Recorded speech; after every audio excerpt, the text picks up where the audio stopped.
In accordance with the provisions of the New Jersey Open Public Meetings Act, the Highland Park Board of Education has given adequate notice of this meeting by having published the date, time, and place of this meeting in the Home News Tribune and has posted notice of this meeting in the Highland Park Middle School, 330 Wayne Street, Highland Park, New Jersey. Can I motion to reconvene? So moved. Second. Second. All in favor? Aye. Could we please rise for the pledge?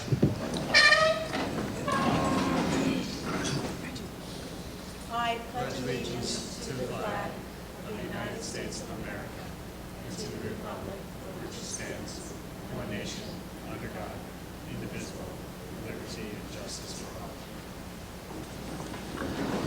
Linda, are there any communications for the board? You have a roll call. May I take a roll Sorry, call? a roll call. Ms. Aversa? Ms. Berkowitz? Ms. Bull? Here. Ms. Cimarusti? Here. Ms. Gowan? Here. Ms. McFadden DiNicola? Mr. Roslowitz? Here. Ms. Scherber? Mr. Sherman? Here. Linda, are there any communications for the board?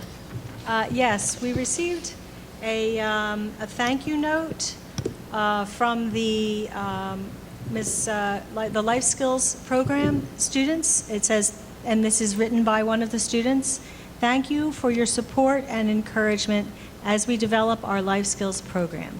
And it says, Margaret Klaslow and crew. We also received a letter from the New Jersey School Boards Association, which states that they're in receipt of the Board of Ed's resolution in opposition of the Affordable Care Act's Cadillac tax. Unfortunately, the cutoff for the resolutions for November 21st was September 8th. However, South Plainfield Board of Ed also submitted the resolution for consideration at the Assembly. The matter has been referred to NJSBA Legislative and School Finance Committee to better review this complex issue and arrive at a reasonable solution. And they will submit their recommendations at the May 14th, 2016 Delegate Assembly. That's all. Thank you. Can I have a motion to approve the minutes of the November 23rd regular and executive session meetings? Is there a Second. Any comments? Linda, roll call, please. Ms. Bull? Yes. Ms. Cimarusti? Yes. Ms. Gowan? Yes. Mr. Roslowitz? Yes. Ms. Scherber? Mr. Sherman? Yes. Dr. Taylor, can I have superintendent's report, please? I'd like to introduce our student representatives who will provide their report.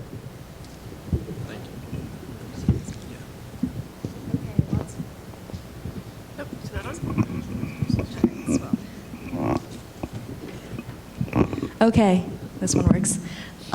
Lots of news this time. So, starting with Irving, they had Pajama Day on December 4th. Bartle and the middle school both had band and choir concerts December 10th. The middle school had a snowflake dance on December 3rd, which was very popular. And Arts middle school auditions just happened at the middle school. For the HS, we just had the choir concert on December 16th. Model UN returned with 12 individuals winning awards.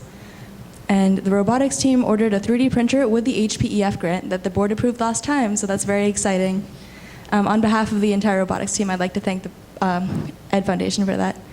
And the robotics team is also making plans to use the 3D printer in the sculpture classes curriculum and the architectural drawing curriculum. So it's like cross-curricular and it's cool. Student Congress is hosting a grant, $750 to any club. This will be voted on this Wednesday by the student representatives of the clubs. In previous years, Student Congress has given money to the Fling to archive old Fling articles from 1920s to 1980s, to the boys track team to buy a javelin, to the tennis teams to buy new equipment, and one final initiative from the high school. The Global Awareness Group is currently holding a fundraiser for the iLlama project to provide llamas for impoverished people around the world. And in academic news, the high school will be holding its honor roll breakfast for 248 students. So around half the students ended the marking period with A's or B's, and they will be honored on the 23rd with a crepe breakfast. Also on the 23rd, there's going to be a winter pep rally in the high school. The athletic teams will be there, orchestra, band, choir, a mandala. They will all perform there. NHS has started a new tutoring program for kids in detention because there hasn't been many people going to homework club. So they switched to detention, and now we're seeing the effects of that. The mock trial team also had a scrimmage against each other, and Officer Joe came in to help us out and provide us with legal opinion. Girls basketball, boys basketball, and the wrestling team will all be having their first matches this Friday. And winter track has also started their practices. And just to remind the board that we did start our Highland Park Twitter page for the high school, which is at HPHS_owls. So it's going really great. We're getting a lot of posts in. And finally, we're almost halfway through the marking period, and progress report should be out by Thursday. Thank you. Thank you. I'm going to flip-flop my order of events under superintendent's report and share an update with the board and the community about the status towards meeting our district goals. So I'm going to step up to the screen.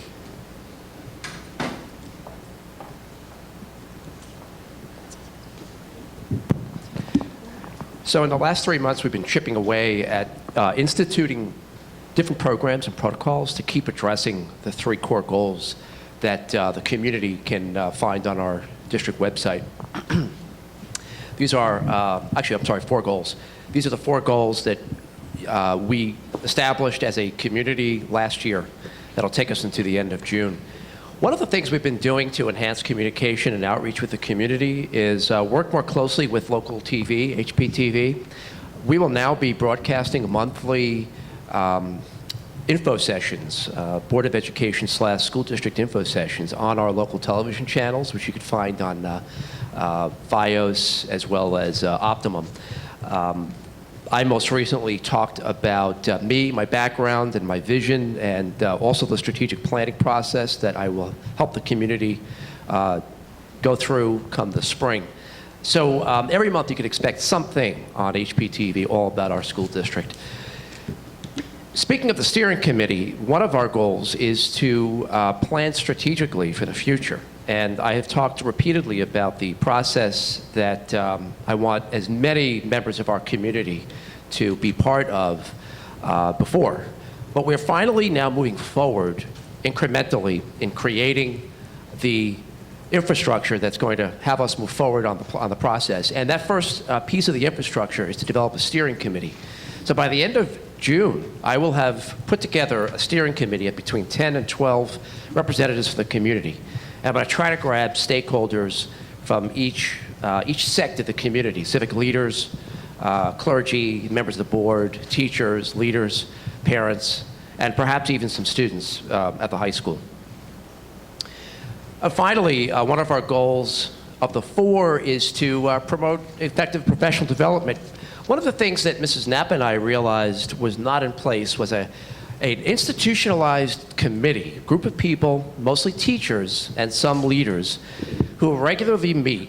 By that I mean 4, 5, maybe even 6 times during the school year to plan professional development. The first few days back when we return after summer break, the after-school days we have available, some of the after-school meetings we call PLC meetings are all being charted now by the Professional Development Committee, which is going to meet in a couple of days. So this PD committee, which I'll sit on as a representative of the leadership team, will work with the leadership team and go back and forth to craft a professional development plan. And I'm not talking about a plan that we make nice and neat and package and then send off to the Department of Education. I'm talking about building on what Mrs. Knapp has already done. I mentioned at the last meeting that I thought Jennifer Knapp has done a wonderful job producing a plethora of opportunities, workshop and conferencing opportunities for teachers that pinpoint their needs. She surveyed our staff, she collected the data, and then she crafted a plan based on the data. So we're going to build on that and develop a grander plan. I hope the grand plan does work in concert with the strategic plan, because as I pointed out earlier, that strategic plan that we're going to develop as a community will produce a series of goals and action steps, and everything will be aligned with supporting those goals that we as a community have decided upon. Professional development, how we budget, how we hire, But there's one goal that I have not talked about, and you can find it on our website. It's an overarching goal. The 4 goals that I keep showing you on a slide are very specific, but there's one umbrella goal that's right there, and it makes a lot of sense. Making sure that by the end of the year, if not beyond the year, all of our students, and I inherited the capitalized all, I emphasize all of our students will succeed at high levels. I'm wrapping up my 3rd month, and I feel like I've learned quite a bit. Many of our staff will tell you, and your kids as well, I'm sure, will tell you that I'm in their classrooms quite a bit, almost daily. Between that and also being able to perform triage and correct some of the immediate needs we have, I feel now I'm finally able to put my instructional leadership hat on. And the first thing I need to do is share my vision.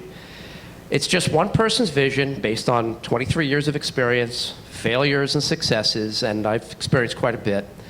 And my vision, which I'll express to the leadership team tomorrow at a meeting in the morning, and then to the faculty and staff in January, and then to the new board after we reorganize in late January, my vision will work together with the strategic plan.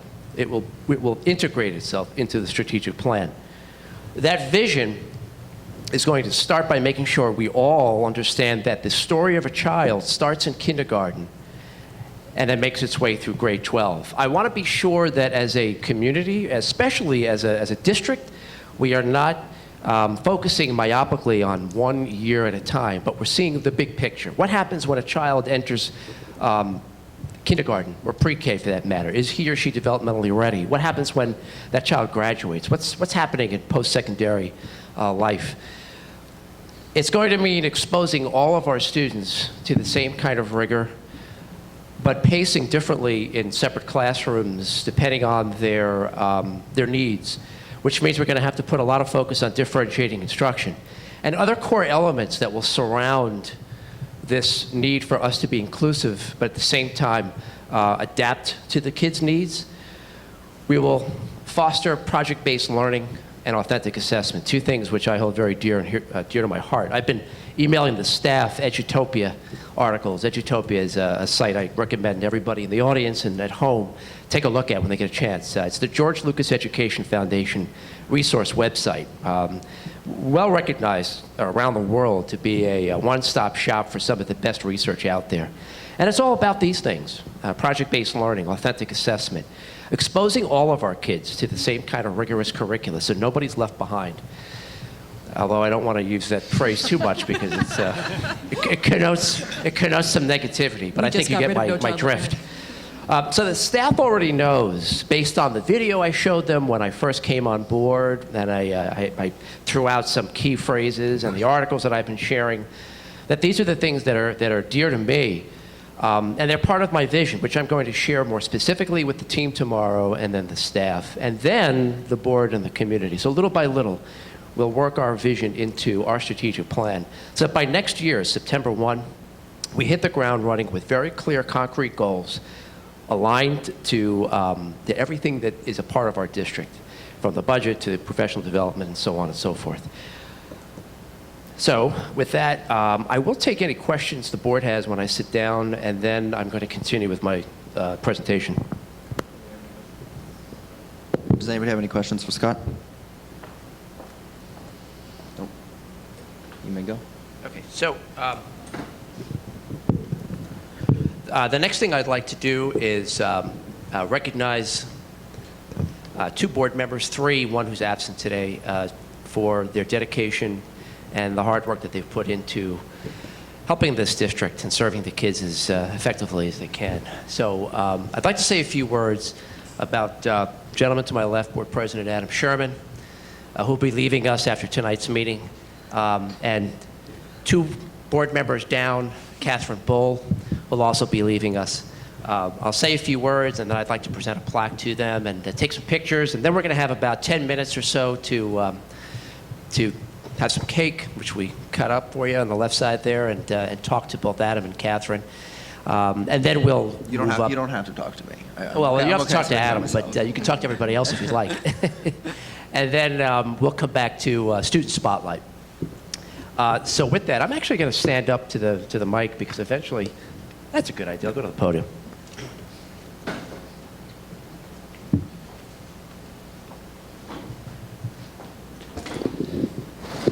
First, I would like to say a couple of words about Claire Berkowitz, who can't be with us tonight. Claire has served on the board for several terms. I had a chance to meet her way back when she was first running. She wanted to pick my brain about what were the hot topics in education. And since then, she has worked tirelessly for the board. Unfortunately, she can't be with us tonight. But we do have a plaque in her honor that I'm going to personally deliver to her. All of the plaques, which I'll be sharing, read, Highland Park Board of Education hereby gives sincere thanks to Claire Berkowitz for years of interest, input, and active participation as a board member. Your dedication and commitment are deeply appreciated, and that's dated December 14th, 2015.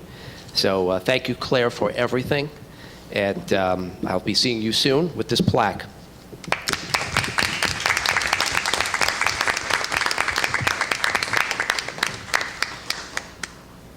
Catherine Bull is someone who I run into at Stop and Shop quite often. She's definitely a visible member of our community and has never shied away from being out and about. She's quiet, and I think that has also benefited her. I don't see you harassed a whole lot, and it's spoken to in public. I think people have respected your place on the board, and I'm sure you appreciate that. Catherine was elected in April 2009, so she's been with us for 6 years. While she's been quiet behind the scenes, she's been very steadfast, particularly in working towards revising our policies. Now she serves on the Finance and Facilities Committee, but a lot of her work prior to that was done in the area of policy. So Catherine, I'd like to invite you up to the podium to present the plaque, and Chris, if you may. Linda, do you want to come on up? Oh, yes.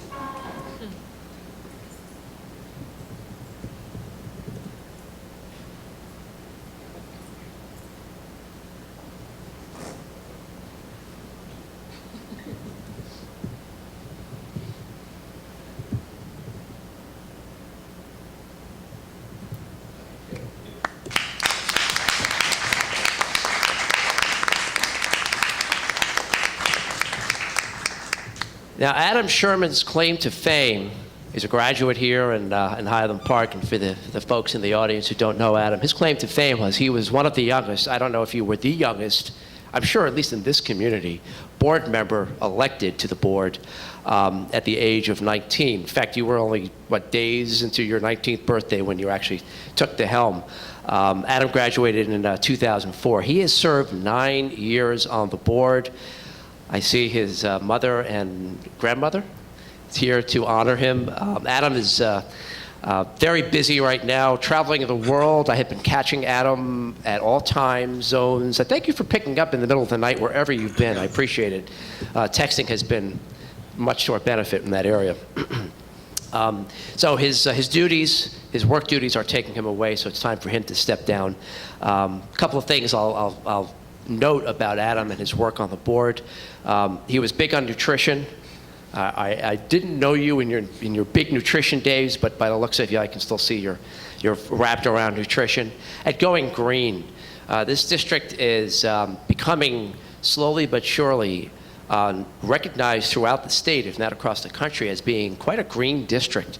And I know the board, led by Adam, has been a big part of that. So we're going to pick up that torch and we're going to keep running with it. In fact, we're working now on trying to be a certified green school by New Jersey Sustainable Schools. So hopefully you'll be reading about that soon. So without further ado, Adam, come on up. I'd like to recognize you as well.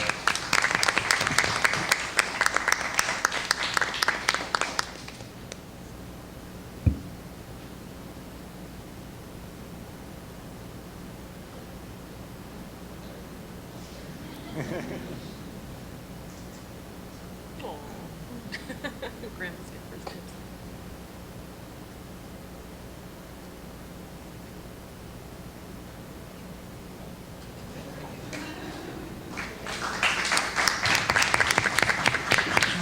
So at this time, let's take a few minutes to relax, say another hello if you'd like to our board, and please enjoy the cake. I'll reconvene us in about 5 minutes or so. My presentation list to introduce Mr. Benjamin, who is our Bartle principal. The student who we're spotlighting couldn't make it tonight, so Mr. Benjamin brought his family instead. Thank you, Mr. Benjamin, and his lovely wife, and a brand new daughter, a month old. So, Mr. Benjamin, why don't you tell us a little bit about our Student of the Month?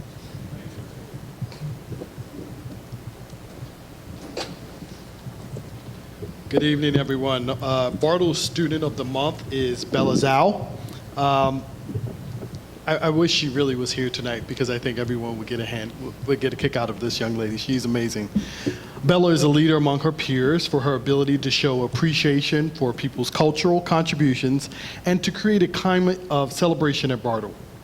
As a new Bartle second grade student, Bella approached me and Miss Kirk with her idea to have Bartle creatively celebrate the Chinese New Year. Bella articulated how her celebration of the Chinese New Year impacts home and school experiences for many students of Chinese heritage and descent. And when I say she was so passionate and had so many great ideas, it's just amazing. Bella also expressed how other non-Chinese heritage students would benefit from the experience of celebrating the Chinese New Year at Bartle. To say Bella is precocious and tenacious is truly an understatement, as she has never shown exhaustion, frustration, or the hint of being disenchanted with creating ideas and developing or executing a plan to ensure that her vision for a grand, huge Chinese New Year celebration at Bartle came to reality.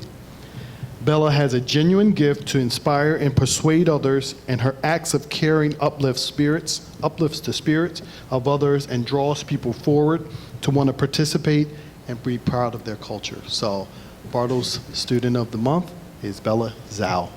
Great.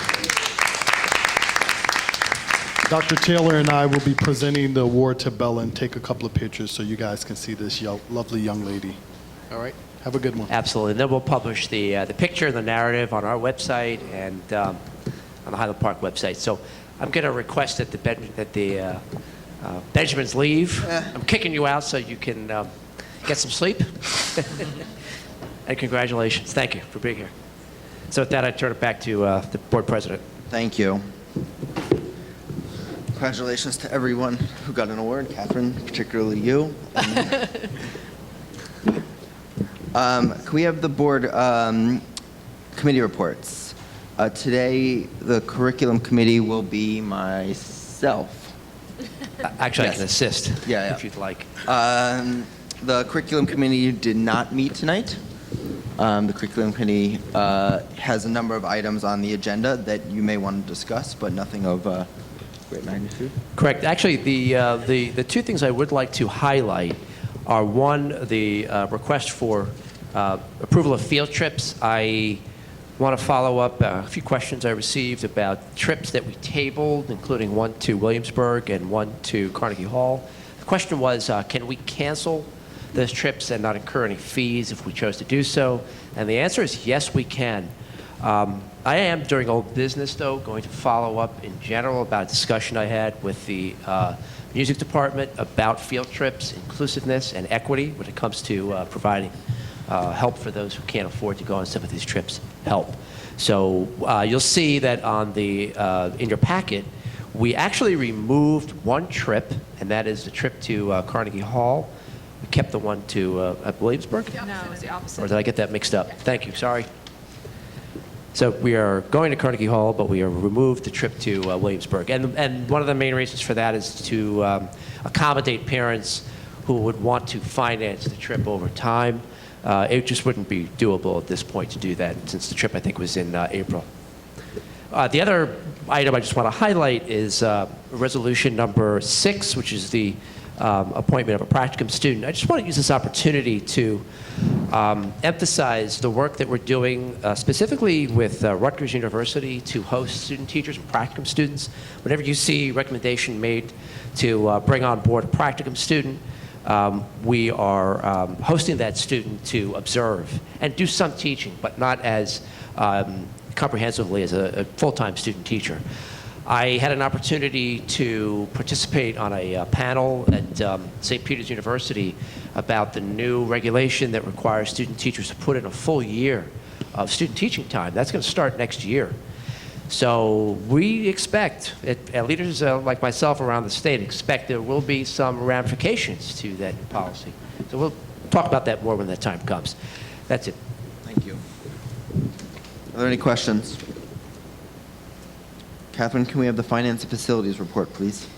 Yes, the Finance Committee did meet tonight. Let me go through just some agenda items.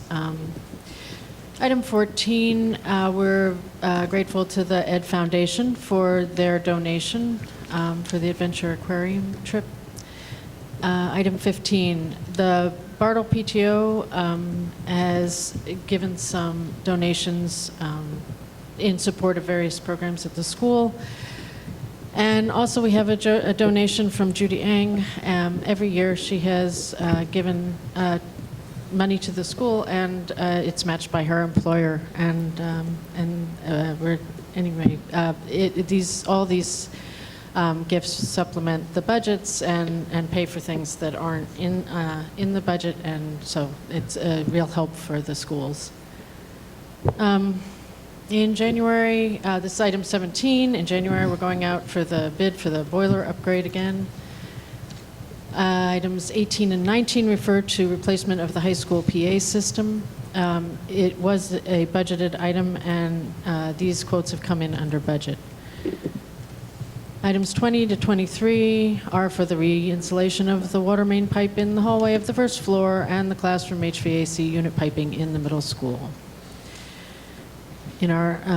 That's the ongoing mold control issue. Item 24 refers to AppleTrack recruiting system, which we will be putting into place. Items 25 and 26 refer to sustainable jersey grants that we received. It pays for stipends for the team project coordinators.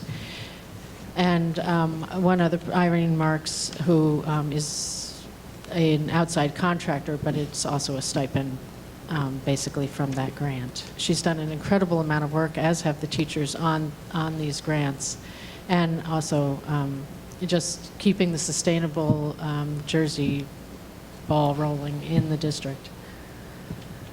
Item 27 refers to the Chabad house that is going to be, has requested to use the Bartle School over the summer for a camp. Items 28 and 29 refer to the audit report acceptance. The auditor will be here in late January or early February, hopefully. There were no recommendations and no corrective action needed, as is usually the case with our audit, and that's always good news. And I think item 30, this supervisor of funded programs and district initiatives will not be in the district to fill out the NCLB grant application, so we are hiring a consultant to do that. Okay, I think that does it. Thank you. Are there any questions? Yeah, Scott, you were... Hold on. I'm sorry. I just wanted one more thing to be in the minutes, and that is that during this policy review year, the Finance Committee did review the 6,000s, 7,000s, and the 8,000s, and they did not get an agenda for approval, but I do want it included in the minutes that that's done so that the next board can just go ahead and review them, and there are a few that need just a few tweaks. That's the word. Okay. Darcy? Yes, Scott, we were told in finance that you'd be able to give us a little bit more information about the AppleTrack service. Sure. So, first of all, AppleTrack, you should know, is a very widely used web-based tool that allows prospective candidates for any position, leadership, teacher, or staff support, to go right online and basically apply for the position online. It's being widely used now as well as a recruiting tool for a couple of reasons. First of all, the AppleTrack people have packaged social media sites into the system so that once we set up our posting, we can actually broadcast to sites like K-12, K12jobspot.com, which are very popular education sites, national education sites. The postings will go automatically out onto those social media, into those social media outlets.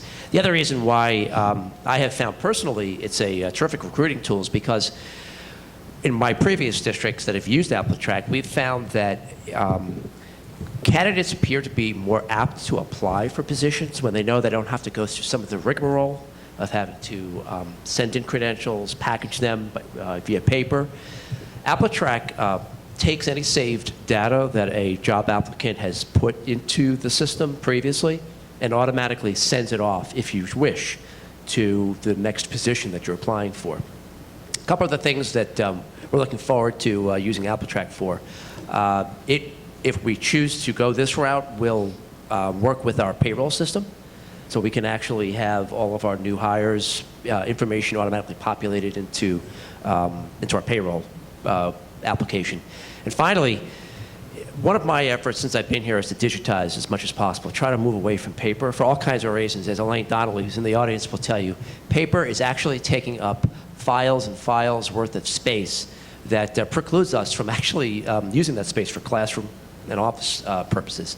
So I'm trying to move us away from the paper screening process as well. So that's it in a big nutshell. But I have more information I can give you right now if you'd like to take a look. Just a kind of aside, right now, obviously, we use Source for Teachers in terms of substitutes. Does AppleTrack have services in terms of that? We Not might be for able to- substitute, No. no. Okay. Thanks for asking. Are there any other questions? Ann, we have the personnel. The Personnel Committee actually met via conference call last week. We discussed a number of personnel items, including the items that are on the agenda.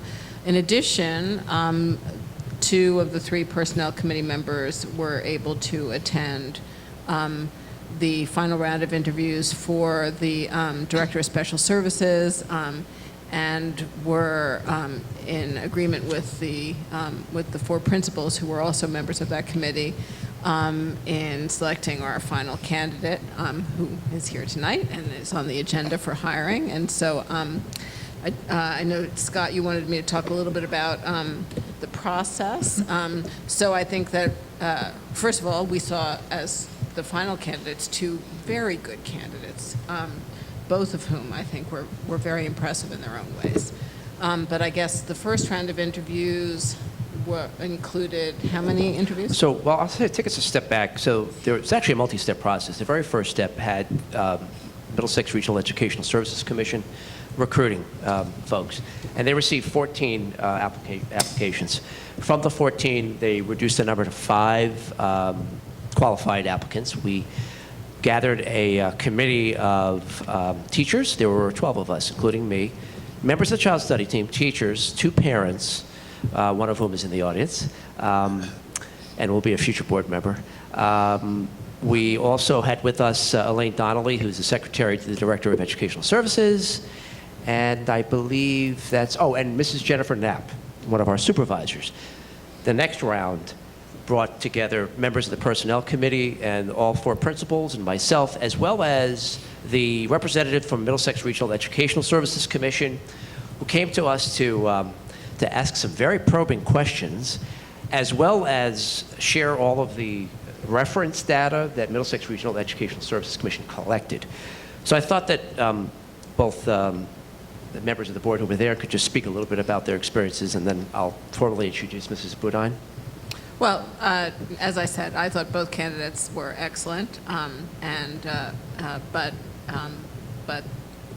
one candidate stood out as somebody that we all thought would fit best in our district, would be able to sort of work with parents, with teachers, with all of the constituencies that are necessary for this job, and so that was the recommendation. And did you have anything else you wanted to add? Sure, yeah.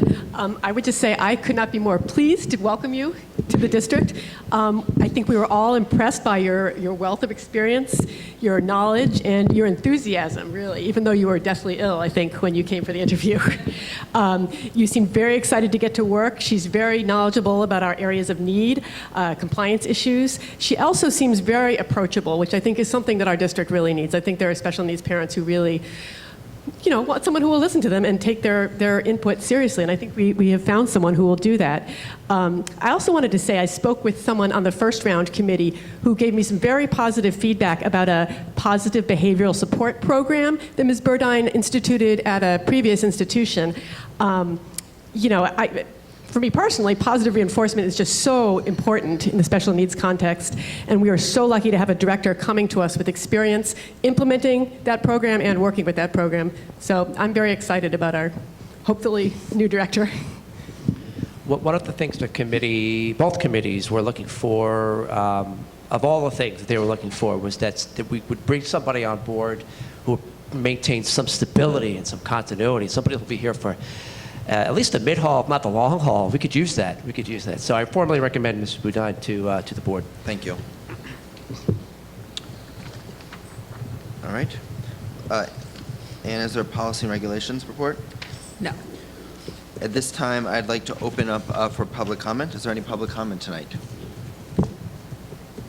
Seeing as there's no public comment, I would like to move to board action items. Catherine? Is there nothing on the curriculum? Curriculum. You have to do curriculum. Aren't you curriculum? No. So I'm Your curriculum. curriculum. Can I have somebody who moves? You can do it. I can. I'll move items 1 through 6. Second. Are there any comments? Linda, roll call, please. Ms. Bull? Yes. Ms. Simorosty? Yes? Ms. Gowan? Yes. Mr. Roslowitz? Yes. Ms. Scherber? Yes. Mr. Sherman? Yes. Catherine? I move items 1 through 31 on the Finance Committee agenda. Is there a second? Second. Are there any comments? Linda, please. Ms. Bull? Yes. Ms. Simorosty? Yes? Ms. Gowan? Yes, but abstain on number 11, which involves my upcoming request for reimbursement in the amount of $7.25 for travel. Mr. Roslowitz? Sorry. No, she's not on there. Oh. Yes. Ms. Scherber? Yes. Mr. Sherman? Yes. And Miss- Sure. I'd like to move items 1 through 7 on the personnel agenda, please. Second. Any comments? Just one. I also want to welcome our new director, and I want to thank Scott for just what seems like an incredibly open process in terms of the search, and especially the inclusion of the Personnel Committee. I think that's a really refreshing change, so it's not just a superintendent up here advocating for a candidate, especially at this level of administration, that we have board members that have already met the candidate and can also speak to the character of the candidate. I think that's huge. I think that gives the board a huge sense of security in terms of hiring a new person and also the community. So I want to thank you for that. Cool. Linda? Cool, man. Ms. Bull? Yes. Ms. Simorosty? Yes. Ms. Gowan? Yes. Mr. Roslowitz? Yes. Ms. Scherber? Yes. Mr. Sherman? Yes. Seeing there's no policy, there is a short president's report. So what, why don't you do that first? Yeah. So without further ado, I'd like to, first of all, congratulate Mrs. Boudin for officially being appointed. Welcome. We're excited to have you. I know Mrs. Boudin has prepared a couple of things that she'd like to share, so why don't you come on up to the podium?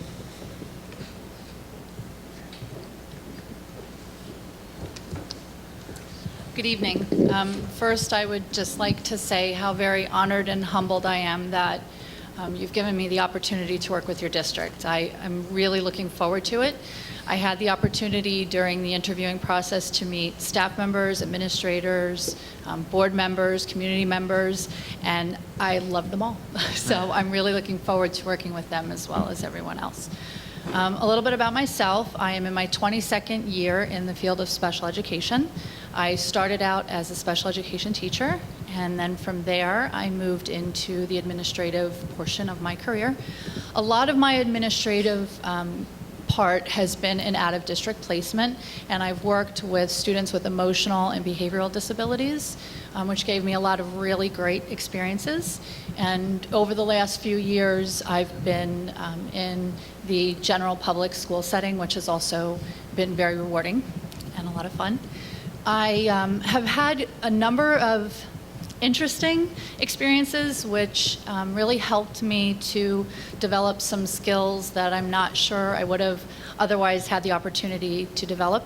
I have extensive background with developing behavioral interventions for students, and I've also had a lot of experience working with community-based instruction and vocational programming. I won the 2008 School Leader Award for a program that I developed, which really I'm very proud of that, and I was really glad to be able to do that for my students at the time. I've also been able to bring co-teaching to some of the schools that I've worked with. I did all of the professional development and program development for that, which I'm very happy that I was able to bring to the table. And I've worked with INRS and 504 teams as well to be able to make sure that they're in compliance with all of the rules and the regulations that go with that, to make sure that they were doing the right thing with that as well. As far as coming on board, one of my very first endeavors is to work in conjunction with the administration to bring some continuity and stability to the department. I know that Dr. Taylor and I have spoken a lot about that, and I think it's important. So that's number one for me, to bring that to the table. From there, I have a couple other areas I'd like to take a look at. I would like to look at our inclusive practices. I would also like to look at our transitional services, and I would like to look at our academic performance of our students and really kind of dig into that a little bit, work with my team, and look at where we think there's need, put together some goals and an action plan that over the next year we can really start to work on and bring some supports to our students. So again, thank you so much for the opportunity, and I look forward to working with everyone. Thank you. And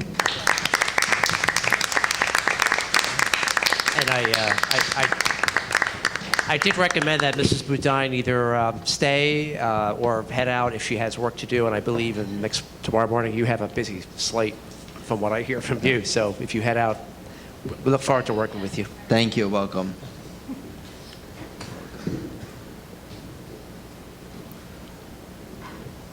Cool. Good? All right. So I do have a short president's report. It's more of a thank you report than anything. As many of you do know, today is my last board meeting. I have been on this board for over probably 9.5, almost 10 years now because of the way the election went. I did come to this board as a newbie, as a very young kid, I guess for lack of better words. And I think we've seen this district move through ups and downs in the times that I've been on the board. But there's definitely some people that have kind of helped make that go along the way. And I need to kind of thank them along the way, particularly right to my left, Linda. Linda, you've been there from day one. You've kind of really make the wheels move in this district, and I really need to kind of thank you and single you out for that as well. Thank you very kind much. of your office and all you've done throughout the year. So thank you really, very much.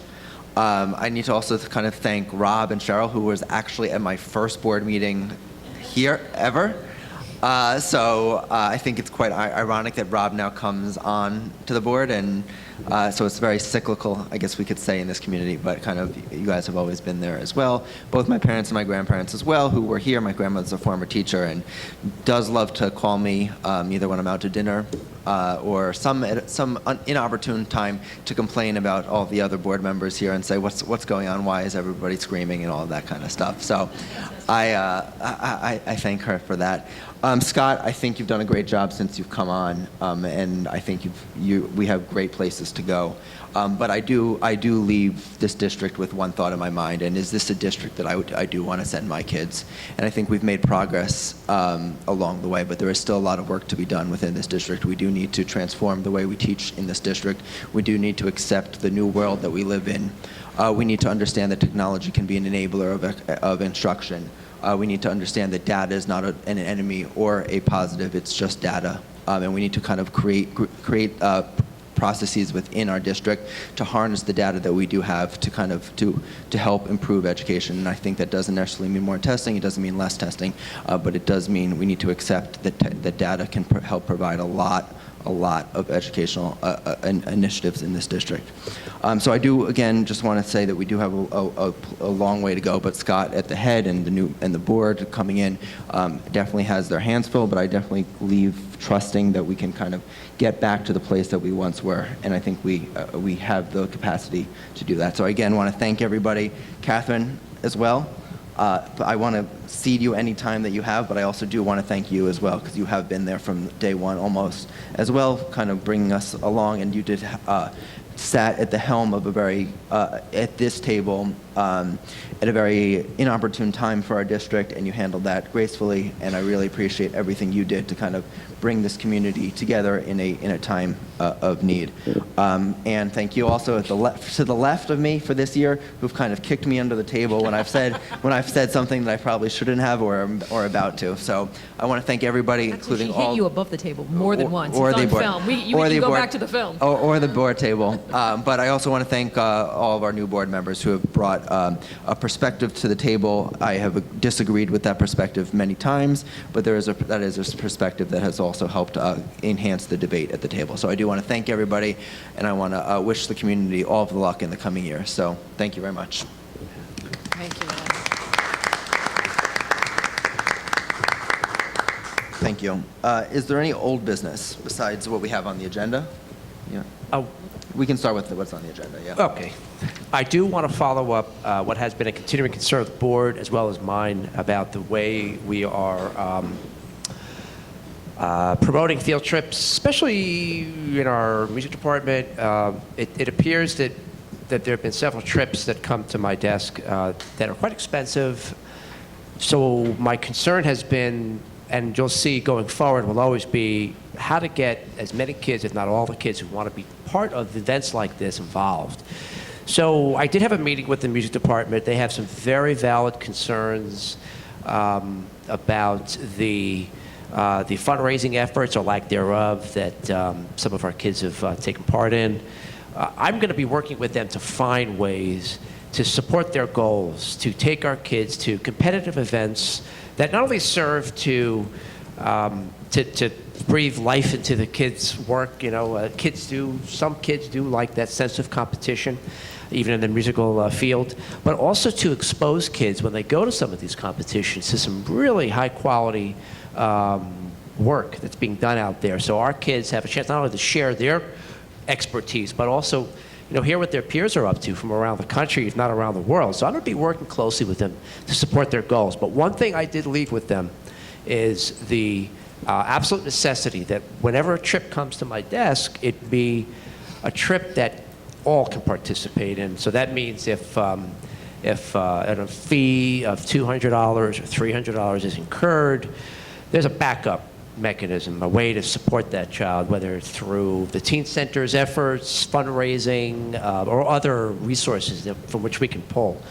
My mission would be to go forward with this board, never putting in front of you a list of field trips to approve that are not inclusive, all inclusive. So I'll leave it at that, unless you have any questions or concerns. Well, I want to say thank you very much for that. I guess one concern I would have, and not a concern really, that I hope we'll do is sort of make sure that this is publicly known. I worry about students being sort of dissuaded from joining the orchestra or getting, really involved in high school music because, there's a sense that there's all these trips and they're very expensive. So I hope that we'll sort of get to the point where students are aware that if it's too expensive for them, we will figure out a way to cover it or help them cover it. And one of the things I told them, one of the teachers from the group with whom I met made a very good point. He said, Dr. Taylor, there are other extracurricular organizations that are able to fund trips, and it seems like almost all the kids who want to go can go. What can we do, or what is it about our trips that sets us apart? And that's a good question. I've got to answer. Is it that that I need to do a better job providing more resources for the music department so we can help offset their costs, or something else? I'm going to look into it, but it's definitely on my to-do list. Were the music teachers expressing that there are other very expensive field trips that are being taken in other departments? Well, I don't see that happening. There are some. I mean, we took the kids to Montreal who were involved in the Model UN. Model UN. Model UN, okay. Yeah. It's trips like that.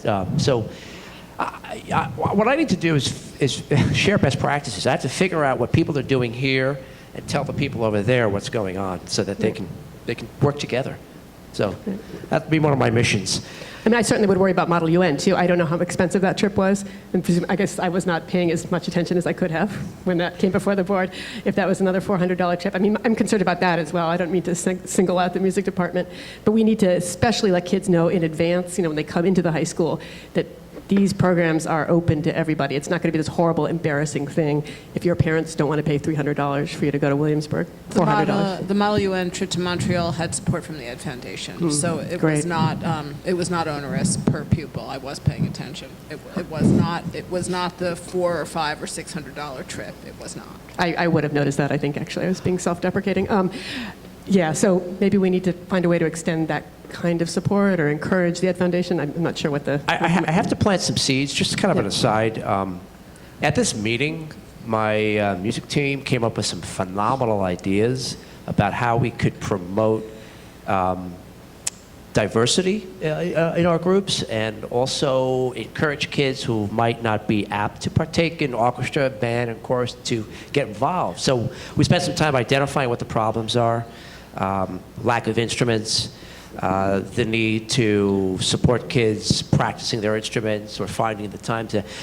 I mean, when you put 5 or 6 creative people like we are in one place, you can imagine what happened. We started talking about a potential after-school extension program for music, which leads me to want to reach out to Mason Gross, see how they can participate. So there are all kinds of things that are starting to percolate. Sorry. On the other side, I think we also have to understand that part of these trips are reasons why students do, and I don't think this is a bad thing. One of the reasons why students do sign up for these activities is because of these trips. But I think the ones that have those broad appeal, there is fundraising that's been built in, like the, what's the one I'm thinking of? Hershey Park. Hershey Park, thank you. Right. There's been parent involvement in that one for years, raising thousands of dollars so that can be dozens and dozens and dozens of kids that go. The ones that we're talking about are 10 kids going to Carnegie Hall. That's much different. That's not, I don't know that trip is inspiring kids to participate from the time that they're in I would argue that it's grade. inspiring a level of engagement in a particular event or project or part of our school. So I would not necessarily. I would say that there are 2 sides of that argument. That it's not as clear cut as we may think. I don't think that anybody is asking for the trips to be canceled, although, I don't know. Some of them sound like there's a lot more amusement park built in than there needs to be in terms of the expenditures. But my position is certainly not that we want to cancel them, just that we want to make them affordable for people. And not just for kids on free and reduced lunch, but for kids whose parents just can't afford $400.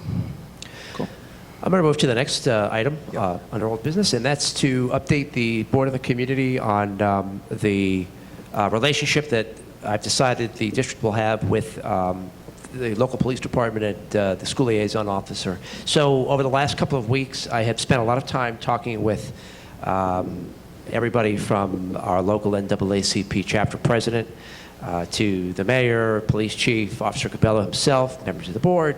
It's been an ongoing conversation. And one common thread is that I hear from everybody is that, maybe what we need to do is take a couple of steps back before we can move forward.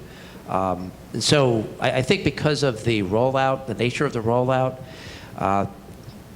the message may have been muddled and how we are forging a relationship with local PD. I do think it's very important. I must say this, it's my disclaimer. I think it's vital that the school district work hand in hand with all branches of local government, including local police department. There is a place for building relationships between folks who are on the front lines working to protect us and help us and support us and our school district. But it has to be done carefully. So with that being said, what I've decided is that for now, Officer Cabello is going to have 3 roles in our school district. He will be in the schools only to teach classes, and I actually asked him to put together a list of the classes that he'll teach. And right now I have 19 different classes he'll be teaching, and things that as kids we probably recall having been taught by local police, for instance, bicycle safety. On a more serious note, domestic violence for teens. Officer Cabello has done some really nice work coming in and formally working side by side with the teacher who supervises the kids to help them in these endeavors. So he'll come in to teach classes.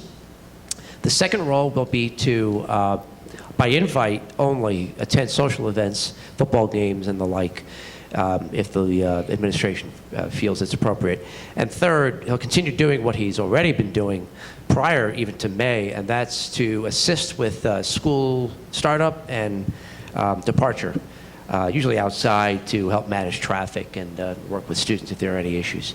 So that will be his role in the school. Are there questions or comments about that? And I do have one more quick item which is not on the agenda for old business. I'm hogging up time, so I'll try to make it brief. I had been spending quite a bit of time trying to find a gifted and talented teacher, the right fit. We did have an opportunity to interview some folks who just didn't work out for us. So I want to update the board and the community on what we are doing currently. It is necessary for a couple of reasons. One, it's a compliance issue. New Jersey Administrative Code calls for a gifted and talented program to be included at the K-8 level. And two, we're underserving a population, a small population of our kids who have not had any value-added instruction in the gifted and talented area. So what we're going to do is 2 things. First of all, I am now proactively recruiting teachers. I've reached out to my partners at Rutgers and Montclair, and I've already gotten good feedback from at least Rutgers. We apparently have a good crop of student teachers who are graduating mid-year in December who I can try to get hold of, bring in for interviews. But in the meantime, we're going to be going to Source for Teachers. We're currently screening some candidates to find a long-term substitute who could take what we started to do last year, pick it up hopefully as soon as January 19th when we have our next board meeting, and then January 20th, day after, and then go forward until we find a permanent replacement. So that's the status on gifted and talented. You don't have a board meeting? You don't have a board meeting until January 20th? Well, I'm going to propose in the calendar at the reorg meeting that January 19th. Okay, just January making 19th sure, just making sure I'm not on here until full board meeting. reorg is before then. Okay. Reorg will be January 4th. Yeah. Okay. Dr. Taylor, will you be involved in that screening process, or will it just be Source for Teachers doing the screening and then sending someone over here? I will not be involved, but Mr. Benjamin and a teacher, just as he's done screening the permanent candidates, he'll be involved. Okay, so Source for Teachers allows for that kind of participation. Great. And when the permanent candidate is bumped up to that second round, I'll take over and vet the candidate. I just wanted to make sure that Source for Teachers wasn't the sole screening mechanism that we had. Thank you. Yep. That's a good question. I know it's K through 8, and I think we've had this discussion before. We're currently serving our high school students and our middle school students by the courses that are offered, correct? So it's really the big hole is in Bartle, correct? And Irving. In Irving, thank you. Thank you. That's it for me. Is there any other old business? Is there any new business? Public comment. Is there any public comment? No public comment. I'd like to a motion to adjourn. So moved. Second. All in favor? Aye. Aye.